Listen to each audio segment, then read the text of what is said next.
mga kalunghar, so welcome back to my YouTube channel. So nandito po tayo ngayon sa Luneta Park. So may nakita po ako mga kalunghar ng isang reporter.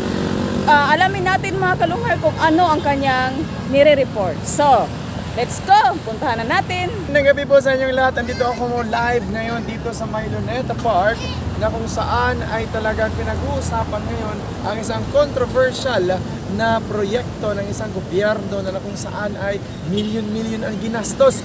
Walang iba kundi ito po yun, no? Ayan. Milyon-milyon ang ginastos po dyan sa naturang flagpole. Alam nyo bang naging controversial dahil napakalaki ng gastos ng flagpole na ito? But wait, there's more. It's a prank. Ito po pala yung nanay na talagang pinagagastusan ng milyon-milyon ng gobyerno. Ayan. Isang makatayog na flagpole na nakatayo dito sa harap ng bantayog ni Jose Rizal.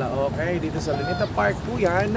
No? At hanggang sa ngayon ay inaalam pa rin ng aming team kung ano talaga ang pinakapunot dulo at buong ginastos sa naturang flagpole. Yan lang po muna ang aming report. Magandang gabi po, Ariel Lunana, back to studio.